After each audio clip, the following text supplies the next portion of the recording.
Okay, and we're live. David Bradley here, Joe Ingram here. Joe Ingram here and David Bradley over there. That's right. That's right. We're going to be looking at what did we decide on our title? Three lessons for BDC departments from Grant Cardone's If You're Not First, You're Last. That is absolutely correct. But I think you need to say it with the Ricky Bobby style, right? Because if you're not first, you're last. If you ain't first, you're last. But I thought it was absolutely perfect when Grant came up with that title. I was like, oh, I could totally relate to that. Right. And the timing. Ounce, baby Jesus. That's right. Taco Bell. Yes. And the timing of the release was perfect as well. Yeah, absolutely. Because that movie had just taken off. And so. All right. So we're doing 3 lessons for if you are not first or last for your BDC. That's right. So if you got a BDC department, this is for you. And here's for those of you listening at home. Joe and I we have not pre-discussed this. We just decided that I would give my 3, he'd give his 3, and we'll see if maybe our 3 somehow have some synergy. Absolutely. And for those that are going, what the heck is a BDC, right? Business Development Center. So these are the people whose job it is to follow up, do all of the legwork, and get customers into your company. Now, do you believe that also is part of the internet department? Because back in the day, those were sort of separate. Yeah, so they were separate. I will tell you what's funny is being known as the BDC genius, right? And that's what I go around the nation doing. I still think a properly run BDC can make the dealership very profitable. But I also know that if we treated our sales department like BDCs, then you wouldn't need an actual BDC because your sales department would be developing their own business and bringing the people in and going from there. And it's just, again, there's a lot of things, especially in automotive, where we tend to say, hey, if this isn't your strong point, we'll hire somebody else for it instead of sharpening the knives on the other side, right. Or at least giving the process that's going to hold everybody to what we need to get done.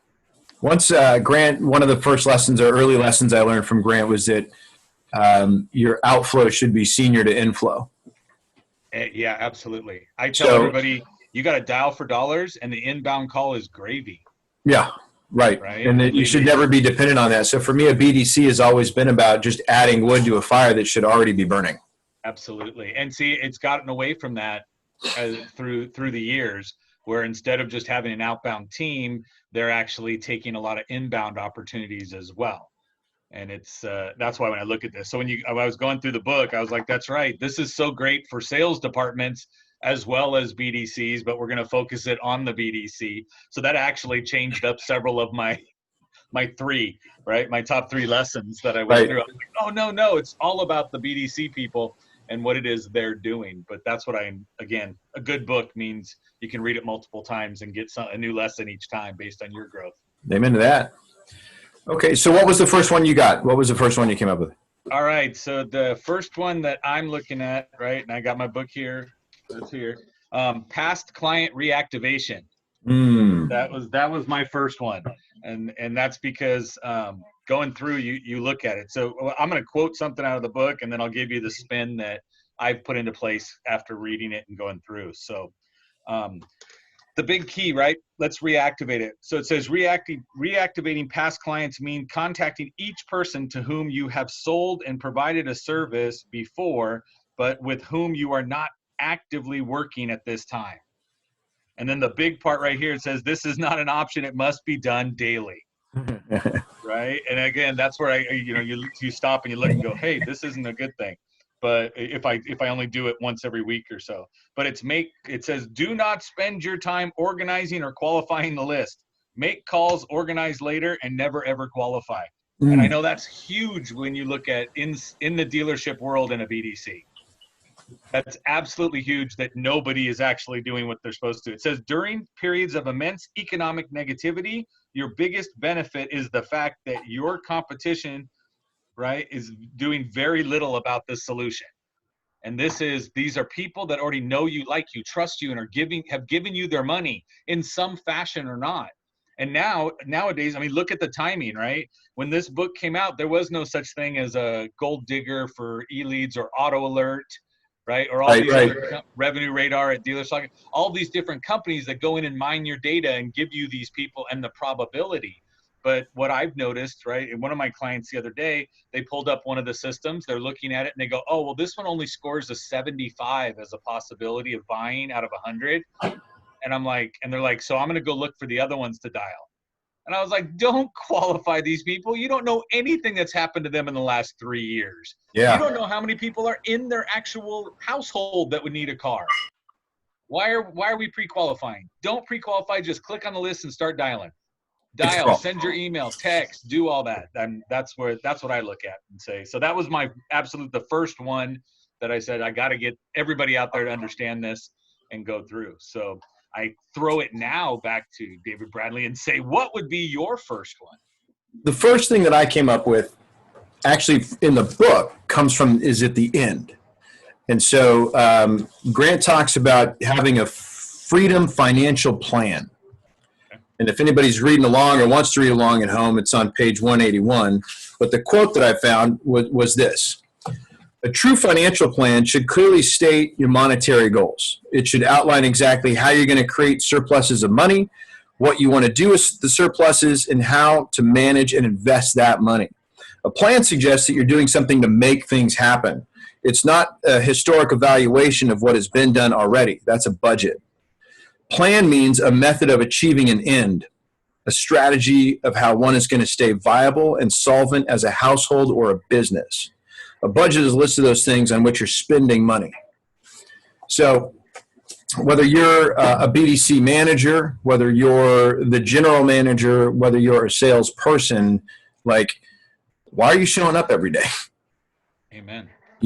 And and I remember, whether it was me on the floor, me on the phone, me working internet leads, that if I didn't have a solid set goal in place, not just how many units I'm going to sell and how much money I want to make, but what I'm going to do with it and where I want to be in 20 years, it's the make or break point between making that call when they've only got a 75% rating, or right, because now you want a rep that shows up for a paycheck or to punch a clock, or do you want somebody who's on a freaking mission, right? I want a mission. Yeah, exactly. Mission attached to a paycheck. Yeah. And most folks, especially when you're hiring, in this day and age, you get a lot of people that have learned just enough about money to think that a steady paycheck is an okay thing. Correct. Where 75% of Americans are living paycheck to paycheck. And one of the things I always tell my clients is, if you're in that percentage, then my job right now is to get you out of that percentage as quickly as humanly possible. Correct. I tell people all the time, I say, look, man, everybody's broke, just at a different level. Right. So don't assume just because they're there. I used to have friends that would ask if they can borrow my car because it was nicer than theirs to go car shopping. And I would say, I don't understand that. And they're like, well, we don't want to be treated like crap, like we couldn't buy. And I'm like, you pull in something nicer, we all laugh and think you're upside down. Right. We're like, that guy's buried. He's buried. That car. They're not going to help you, but it's a totally different mindset from what the consumer versus somebody on the inside would be looking at. Right. Because how many times, every dealer has 1,000 stories about the dude that showed up in a ripped up T-shirt, flip-flops, dirty feet, and, swim trunks, and stroked a check for, absolutely.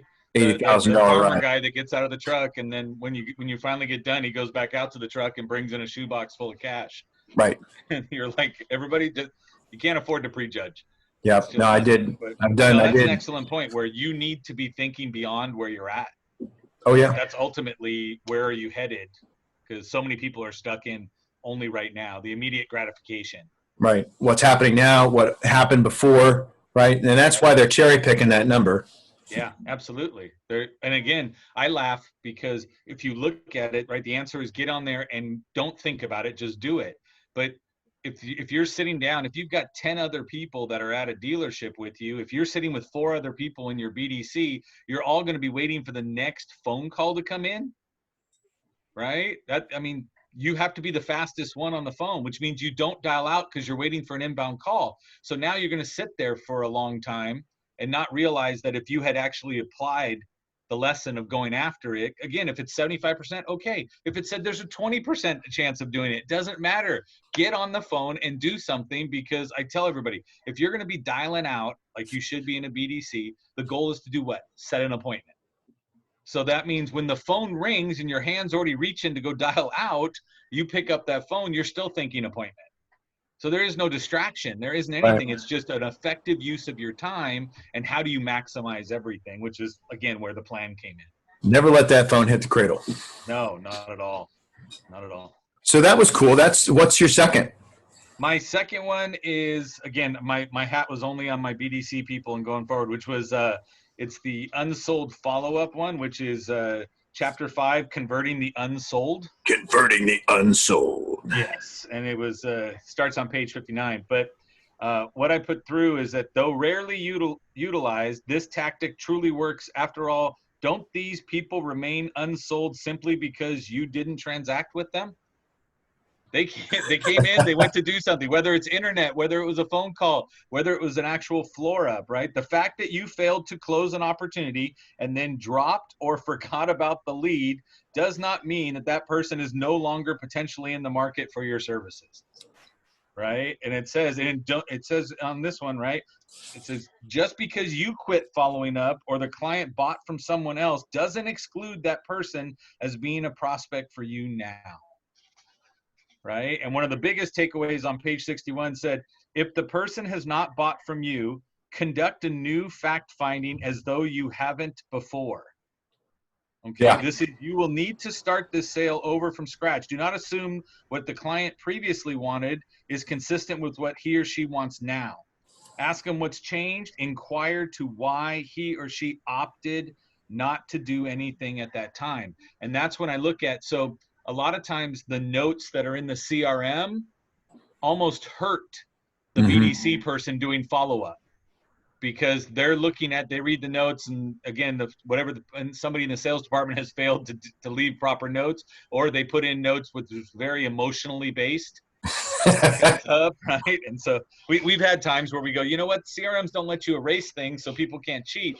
The bad part is that when you express all of your emotions into it, I can't go in and delete it. Right. So, and I can't afford to have somebody go snap a picture of it and put it on Yelp. So try to be professional the whole time you're leaving notes. But the BDC department has to pick it up and be an unbiased outside person and call into these people and realize that, okay, so the average number of dealerships people are going to now is 1.6.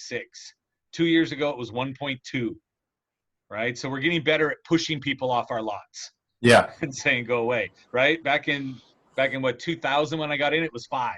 Right. The average person went to 5 dealerships, right? Looking for someone to buy a car from.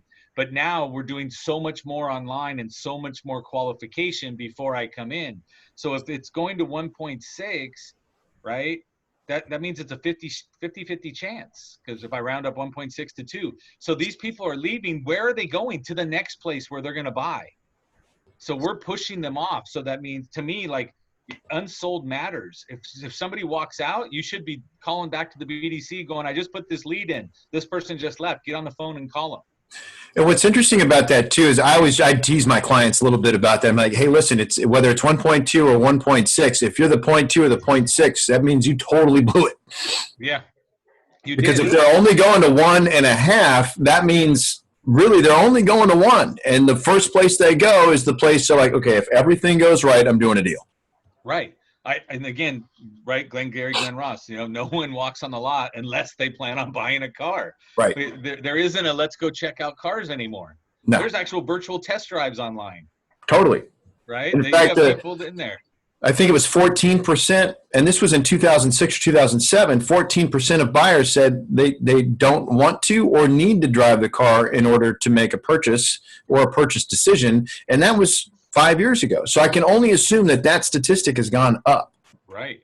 Well, Fiat actually has a program over back in Italy and everything there, that they have a virtual showroom, and the people have headgear on that has a camera here, right? And a little microphone or a little speaker that goes in and a mic. And the person stands in the showroom, you log on to the browser, and then you tell the person, can you go over to that car? And then the person walks over. Wow. And they go, can you open the center console? can you do this? Can you do that? And they show them how everything works and do a virtual walk around with these people. And then they say, would you like to go for a ride? And they say yes. And they go, think, hit the button, and it runs a loop of the car driving around. Holy smoke. Right. And it's like, hey, we don't need you to come in anymore. Right. Like, well, then okay. a Tesla dealership's in a mall. Yeah, absolutely. You know? Yep. There's definitely one. And Cerritos has a Porsche store or something in the middle of it. Yeah, Ashland Island has the Lincoln experience, right? So the Right. answer is throw the cars out in front where nobody could sell it if they wanted to because the license isn't there. But the client gets to walk in with no pressure and get taught by a product specialist. And so we just need to convert that back to the dealership. There was a dealer in Texas that if you came in and you wanted to leave and you said, okay, we're not buying today, and you were leaving, they would give you a half gallon of ice cream. Right? Because what do you have to do now once you got your half gallon of ice cream? You have to go home. You have to go home to put it in the freezer. So they know they just bought themselves 15, 20 minutes to call you back and bring you back into the dealership with whatever was there. That is and brilliant. Going to the next place. Yeah. Brilliant. So, the other thing too on this converting the unsold that I think is valuable is there is a, maybe for lack of a better word, an immense level of humility that is required to do that. Yes. You know, to really like say, hey, I dropped the ball with this guy, and then confront that. Absolutely. It may not necessarily be with him. It's just making the call. Yeah. Right. Yeah. Most of the sales department won't do it, which is why we have to implement the BDC doing it, because the salesperson looks and goes, oh, that's the jerk who told me no yesterday. Right. Again, we're back into the emotion part of it. And then you go, okay, that person may have went to 3 other dealerships and heard the same thing. So now you're not being a sleazy car guy. You were being somebody up front, but they didn't buy it either one. They have to readjust in their head. Maybe I don't go for the Explorer. I go to an Escape because I'm there. Maybe it's an Edge that fits, but whatever it is on whatever brand. Yeah. But again, I'm now flipping myself around because I now heard it from more than one person. I still haven't bought, but now I'm rekindling everything. But I put in there, and I do a when I meet with my teams, I tell them we have a PR script for public relations. So we call in and we ask the person, we go, oh, you know what, David, I know that you were in the dealership yesterday. Were you here for service, parts, or sales? We know you were there for sales because the salesperson logged everything. Yeah. So you go, oh, I was here for sales. We go, oh, great. Did you end up buying a car? So I don't sound like I'm even working at the dealership. Yeah. And I say, and they go, no, I didn't. Go, oh my goodness. Well, I report directly back to the general manager of the store, right? Can you tell me what was the one reason why you didn't? Yeah, why not? Now I'm going to go back and I tell them, your job, problem solve. Find out what it is that they're not doing, that we didn't do. Right. Yeah. Sometimes it's the salesperson smelled like onions from whatever lunch we bought that day. Right. Or they're smoking and they smelled like cigarettes and the person didn't want to go on the demo drive with them. Smelled like cigarettes and shawarma. Yes, exactly. Exactly. And so it's, again, some of these things are such easy, quick fixes. Yeah. That we can figure it out. But now I can get somebody to come back in.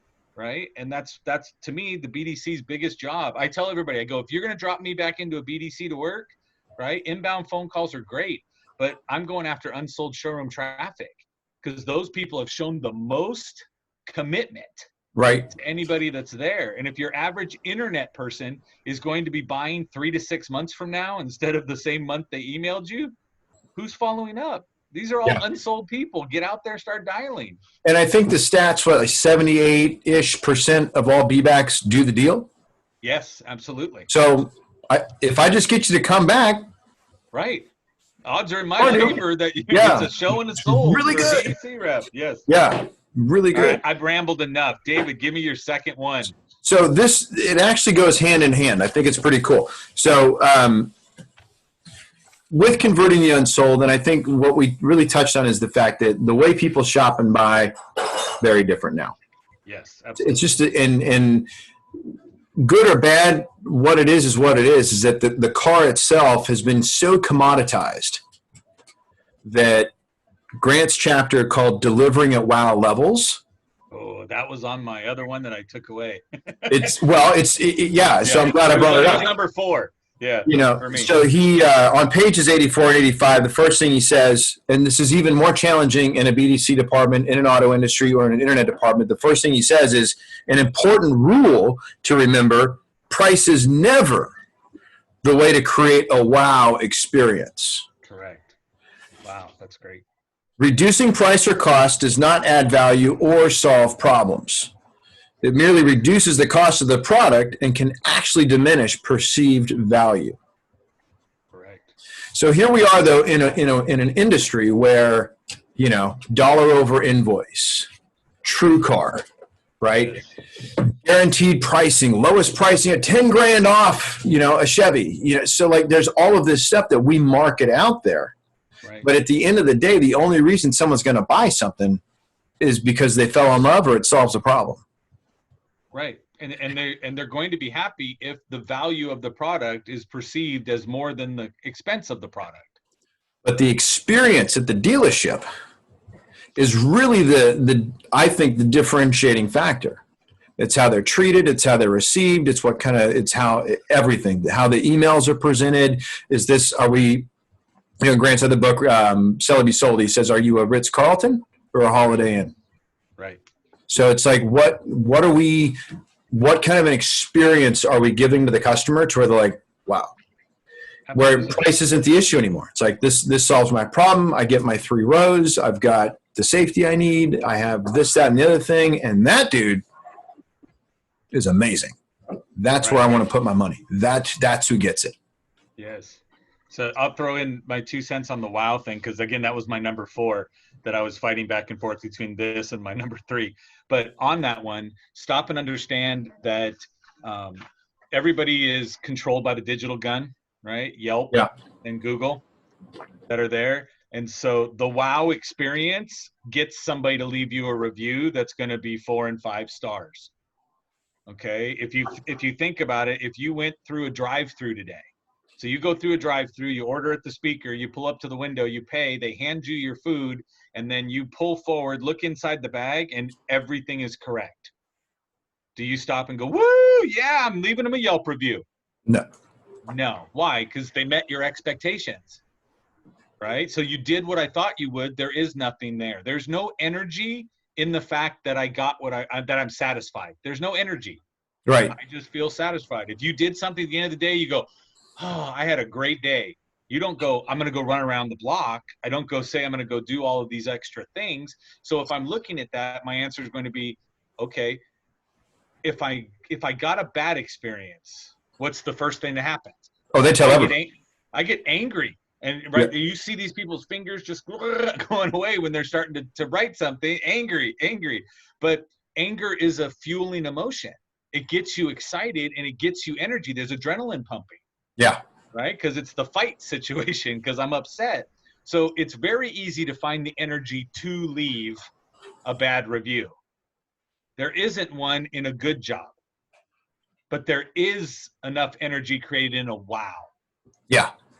Right? That's going to give me the energy to go, you need to be recognized for what you do because you exceeded my expectations, not met them. Right.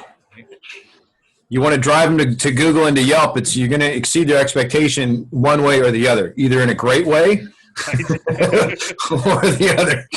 Right. Either that, you took him to the penthouse or the basement. Yeah. Right. Where did you take him, right? Anybody in between, there's no wow. Yeah. Right. So, that's awesome. All right. What was your third? Third one, my favorite subject goes right along with you, which is the importance of price. Chapter 8. Again, if you're sitting down, and I get this from internet departments all the time too, and the BDC is, you say, okay, why do people call us? And they say, price. I'm like, wow, we all used to recognize that they just want to make sure that the vehicle is here. Yeah. Right. That's the first thing, but that's fallen now into the fact that everybody's calling you about price.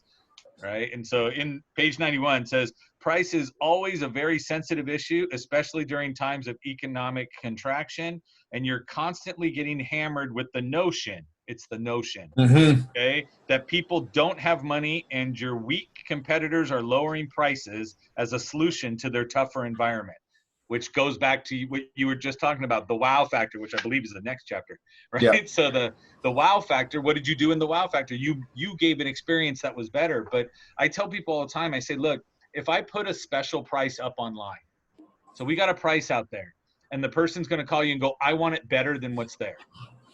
So depending on the tact of the BDC person, right? If they're not tactful, we don't say it this way. But my answer is always, it takes a lot of advertising dollars to advertise all over the place to get people to come in. Does that make sense to you? That we got to spend a lot of money to do that? Would it make sense for us to actually spend all that money and put our second best price out there? Yeah. Right? And we're just going to keep this one over here and go, no, this is our best price, but we're going to hide this one here in case somebody wants to ask us for it. Yeah. Right? It doesn't make sense. So when you explain it to somebody, you're like, guys, this is what we're advertising for. And I always tell them, I say, look, I know they're asking they want a discount. It would be stupid for them not to. We've trained the public them to that do they're it. going to get a discount. We taught them. Guess what?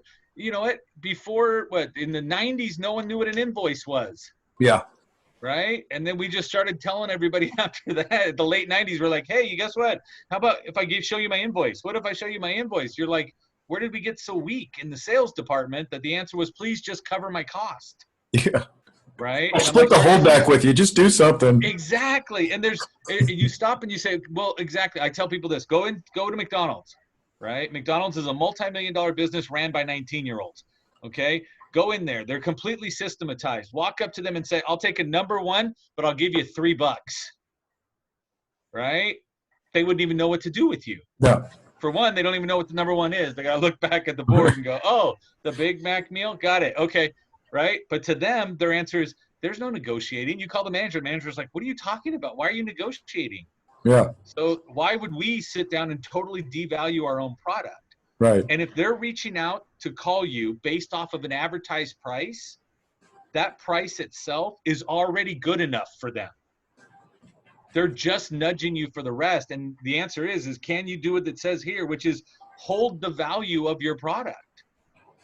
Why do we have MSRP on cars? Why is it a joke at this point? Yeah. Right? It doesn't make any sense that we go, oh, hey, guess what? It's this is what it should be priced, but we know that's not real. They should drop the S. Yes. Yeah, it should just be manufacturer's retail price. It should not be suggested. Not suggested. Yeah. We had it's the 10 commandments, not the 10 suggestions. Exactly. So I don't know why we even need that word. Right.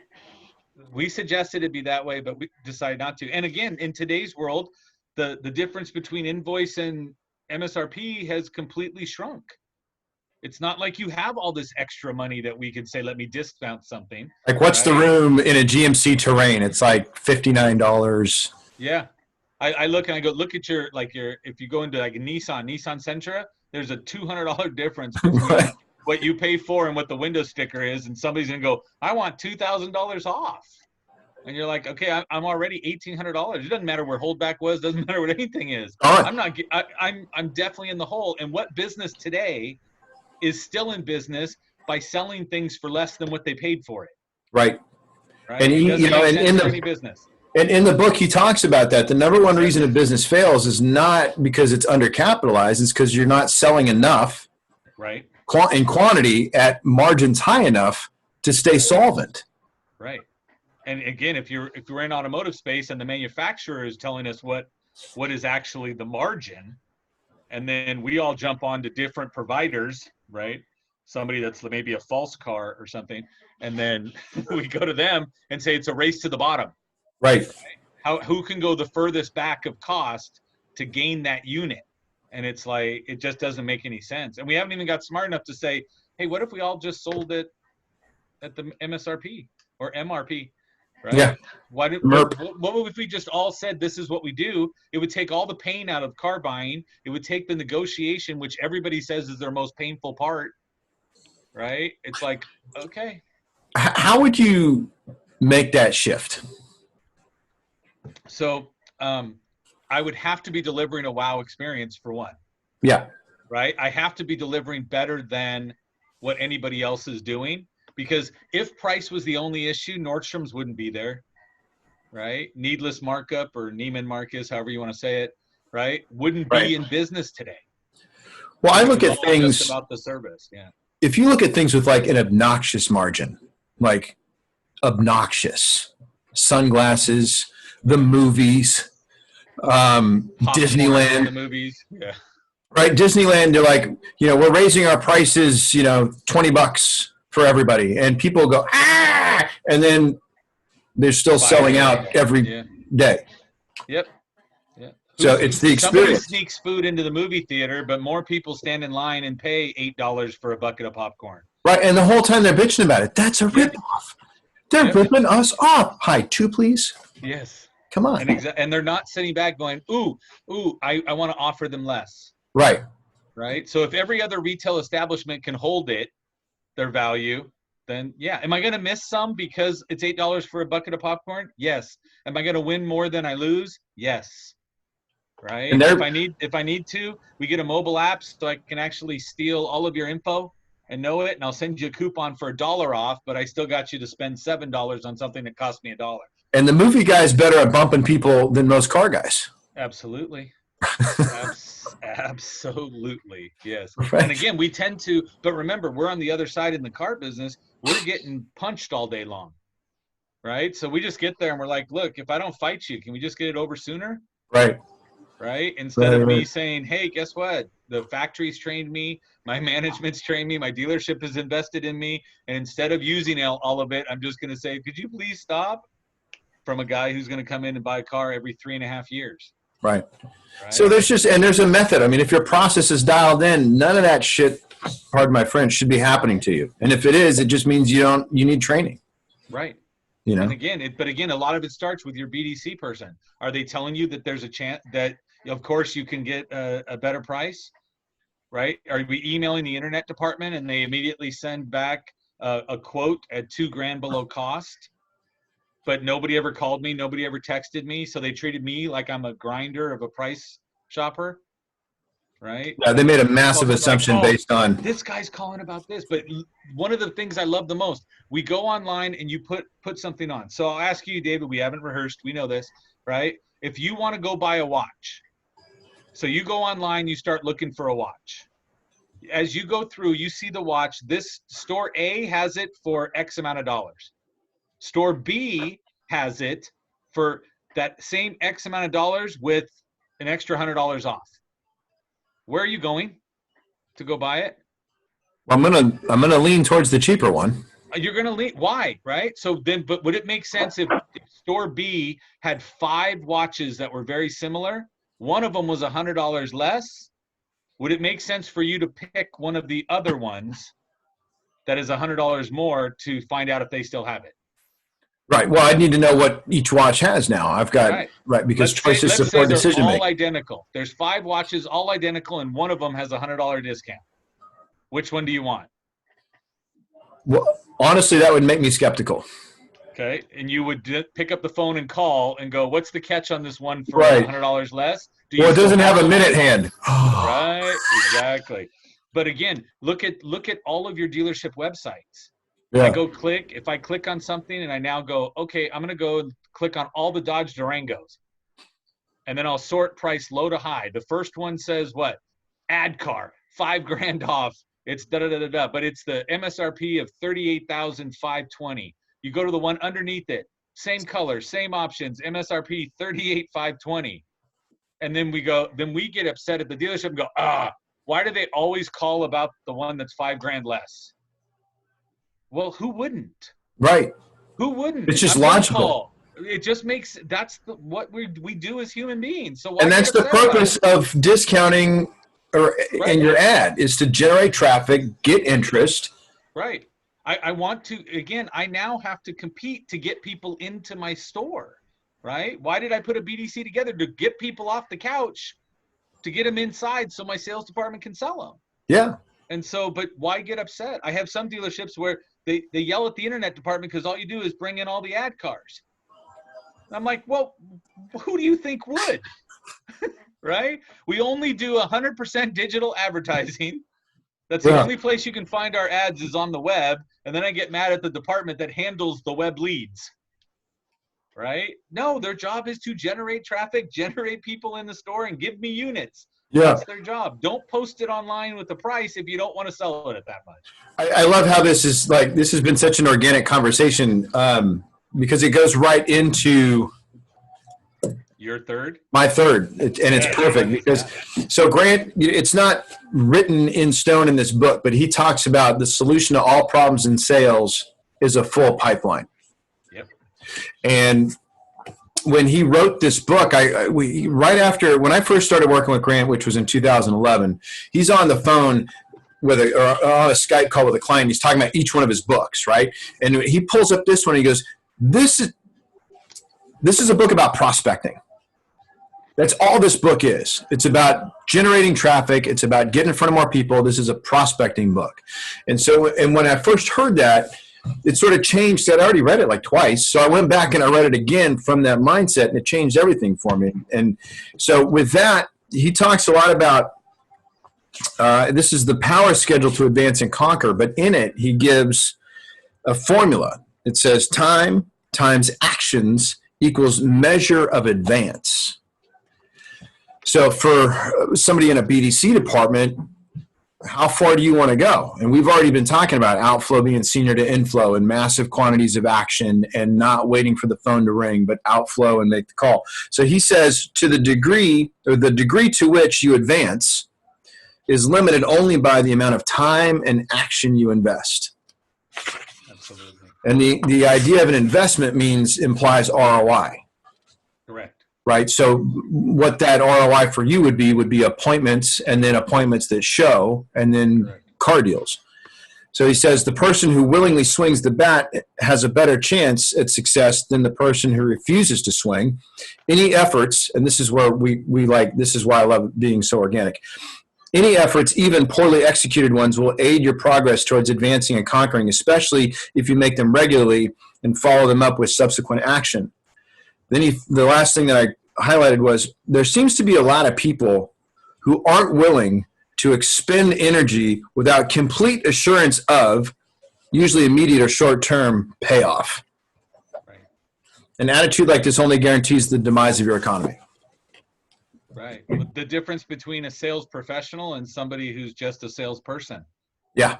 Right. The sales professional makes a sale today, wanting the future business of friends, family, right? All the referral business, and them again in California every 3.5 years, right, is the average. So that's what they're doing, where the rest of the other person is hit it, quit it.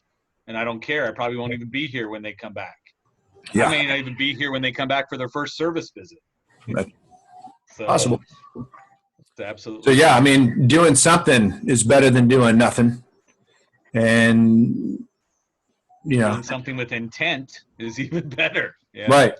Make the call, send the email, do the video, don't get all hung up in all of the minute details and, the 75% chance versus 20% chance, or just make the call. Get on the phone.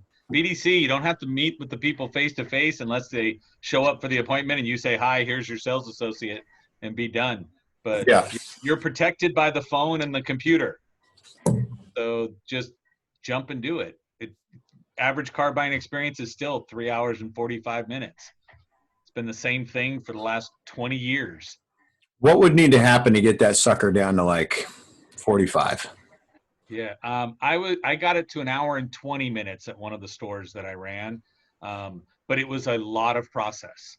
There was no deviation. There was no anything. When you got a deal done, as soon as you hit the button to send it to finance, you then logged it up on our sales board. The sales board was a Google Doc shared across all the departments. And so up on the sales board for the customer showed the stock number, their name, their city. That's what you saw on the television. There's still 8 other columns that weren't showed on the sales department screen, but were on there. So as soon as you typed it in, you punched in the time. Well, the guy in the wash rack was watching that computer too, the supervisor of the wash rack, and he said, "Hey, this one just got sold. So we have a red Wrangler that's coming back here that's going to need to get gassed and detailed before it comes up. And we got 15 minutes to get the detail done and be out there getting the gas after that." So as soon as you did, it was all processed. It was all processed.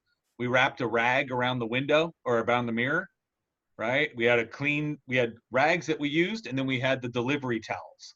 Delivery towel was the white towel, Yeah. right? That didn't have lint, so more like the cloth baby diaper kind of soft detail rags, and we wrap it around the driver's mirror. And then when the porter brought up the car that was done, he'd pull it up right out in front of the door for the delivery. Salesperson would grab that rag and get all the water that's dripping down out of the mirrors. That happen every time you wash a car. So they would go wipe that down and they would go polish up what's there. So as the customer came out of finance, we'd walk them right to the door and there'd be a guy out there buffing, polishing up your car. Just Wow factor. on a side note, what's your take on the home delivery concept? The only downside on the home delivery thing is that you're off site grants them the cooling off period. And in California, we don't, you'd have to buy that on a used car, but it doesn't come on a new car. Right. Like my wife's dealership, they offer it on everything. They don't Yeah. care. They don't even charge it. So the answer is, if you're not happy, bring it back. But if that's the case, then yeah, go deliver it. Deliver it to their house. I still say we're at least another 8 years away from the whole Carvana model working, and Amazon and Google getting to the point where they're playing the game and actually you can go click, click, click and deliver the car to your house, right? Because used cars, I don't think we'll ever get there. Yeah. Right? Everything's unique. Everyone's a unicorn. So you don't know if it's going to be right for you. You don't know if it drives right, but you can take assurance with a new car that it just may happen. We are in the add to cart economy. That's what I call it. Yeah, I agree. What was your third? My third one was the price. Price. Yeah. Okay. Yeah. So understanding what price means. Yeah. I think that's so like we everybody, consumers, salespeople, we all get hung up on it. Yeah. Absolutely. And we don't need to. I sat and I trained a dealership. I was listening to some phone calls, so I grabbed the phone calls off the recording system, put it down, and I bring the internet department in. And I'm like, okay, hey, do you guys remember this call? And the guy's in there that did it. He was like, oh yeah, that guy totally was grinding me on price. And I said, oh, okay. So I pull up the call and I go, I want you at this point, right? When you hear him grind you, I want you to raise your hand, so we all know when he was grinding you. And he's like, okay. Go through, the person's talking on the phone. The guy goes, so what's the price of that car? And the guy says, well, we're asking this much, but since it's the end of the month, you can probably get a couple grand off of that. That's what the sales guy says to the customer. He's grinding himself. Like, and the customer goes, okay, and just repeats back the price, 37,000, couple grand off. And then he goes, do you have a new one? Do you have a new one? Because I don't like that color. And the guy goes, oh, I have a new one, but I mean, you don't want that one. That one's like 50 grand. And the guy goes, new one, 50 grand. That's all the guy says. He's just repeating back what this guy's saying. And he's like, and he goes, oh yeah, so you got all your information? Okay, thanks, bye. And the customer goes, okay, bye, and hangs up. And I was like, you didn't raise your hand once. Why didn't you raise your hand? Yeah. He goes, what? I'm like, you gave away 2 grand right off the top, right? And then you told him 50 was too much for the car brand new. What? Why are you selling? Yeah. And you're not. Do you hear that? And again, everybody in the room, I was like, now how many of you are guilty of this? And because my belief, right, because it's me, I believe everything's about price, then I in turn make it all about price.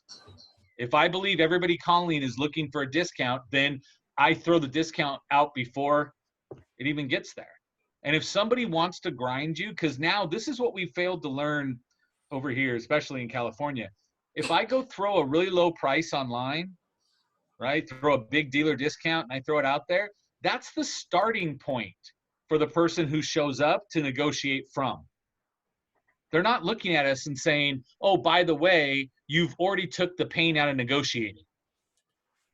They're not doing that. They come in and they go, I still want to, right? X generation, the answer is let's go haggle. Yeah. Let's go have a good time. Let's go do that, right? Every time I go buy anything, I always joke. And I took my son to get pants the other day. He's like, here's this. I'm like, great, grab 4 pair. I don't want to come back, right? Walk up to the thing. The lady that helped us, she goes, ding, ding, ding. She rings them in. And I go, oh, and don't forget, we've spent a lot of time together, almost like we're family. So I get the employee discount too, right? Friends and family, you can share it with them. And she looked at me and started laughing. And she goes, you know what? Yes, I'll give you the, and she goes, punches it in. Yeah. I'm getting 20% off of something because I made her laugh and I asked. Right. where a lot of times they just look at me and they go, that was funny. No. Yeah. And they go through, but every once in a while it works. So if I'm going to do it, and as salespeople, if we want to grind on everything that happens, then why do we get upset when a client wants to do it? Right. And it doesn't mean they're a mooch. No, but we want to elevate ourselves, right? Right. So I got to put them down for doing something instead of going, they do exactly what I'd be doing too. So it's true. They're not. This was awesome. Trying to grind it. So, but I had fun, David. Yeah, right. That was pretty cool. I love your 3. And your 3 were pretty spot on. Right. Very this was very organic. I'm glad we didn't split it up. Right. Well, exactly. We were gonna do that originally. For those listening and watching, we originally said, okay, we'll do one interview you, one interview me, and we'll go through. And then we both just said, hey, let's just throw it out there. Let's just go. So for my listeners, people that are listening to me, tell everybody a little bit about you, and if they want to keep listening to you, how they can tune into your deal. Oh, fantastic. So Joe Ingram, I have a podcast everywhere that you find podcasts at Sales Genius. That's out there. So that's the easiest way to find me. All my contact info is in the podcast. So I train companies on making the virtual customer into an actual or virtual prospect into a paying customer. So virtual prospect into paying customer. I love that. Right. So get them off your social media into a social meeting so you can sit down and have a conversation and sell something. But love that. That's what I do. And for those of you that are on the Sales Genius podcast, you've been listening to my co-host and friend, David Bradley. David Bradley, tell everybody how they find you. All right. So I'm a senior sales and marketing manager with Grant Cardone, and I run the Cardone Solutions podcast. The purpose of that podcast is really just to help disseminate Grant's content. I said 90% of what we do is 100% free. And so what we put out there, I want to make sure that the people that are tuning in are able to not just have it, but really leverage it and use it and get something truly out of it, you know? Fantastic. And you offer the double your money back guarantee for all the free stuff, right? Amen to that. Yep. I agree. Makes perfect sense. Heck yeah. So yeah, it's the same thing as you. Anywhere you can find a podcast, I'm up there. If you just search Cardone Solutions, it's there. Right. So you're the direct link to Uncle G. I am the direct link to Uncle G. Yeah. So I was so glad when we talked about this book because I was like, yay, look. And I opened it up today and I was like, and Grant signed it. That's some autography. Yes. I was like, I like this one. It says Joe Rocket. So I'm okay with it. But I was excited. I have 2 versions of this. One is one that I've got that's fallen apart and highlighted and pages full. And then I got one. Yeah, and then I got one with some ink on it from Grant. Fantastic. Keep the pristine copy. Yes. Mm-hmm. Yeah, mine's beat up. It's just, it was funny when you said it. I'm like, let me open it up. And I'm like, I still have things, little cards in here to say, this is the page I wanted to see, and just way too many Post-its and stuff. But I don't believe in shelf help. I believe in self-help, right? Get in there and actually read it.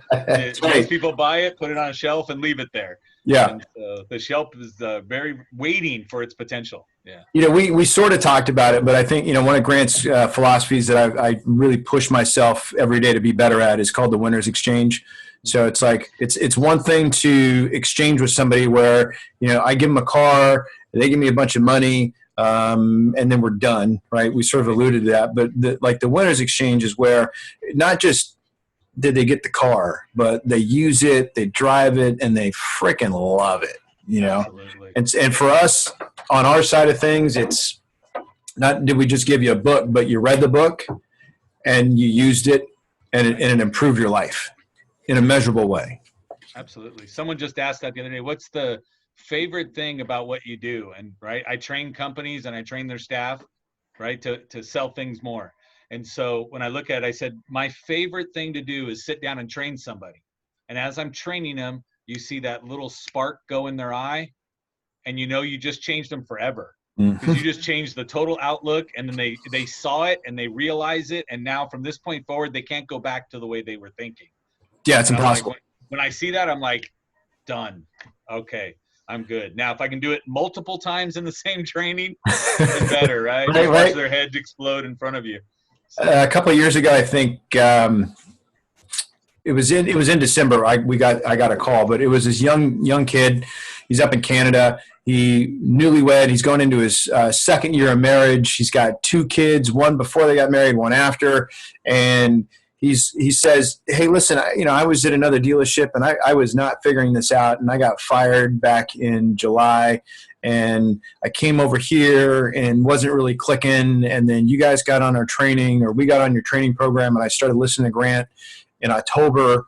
In October, I had already decided there'd be no tree. There would be no presence under said tree, right? I was just worried about food, not even rent at that point. I was just like, how do I just survive and feed my kids? Wow. And he calls me in December and he goes, that was my thought in October, but it's December.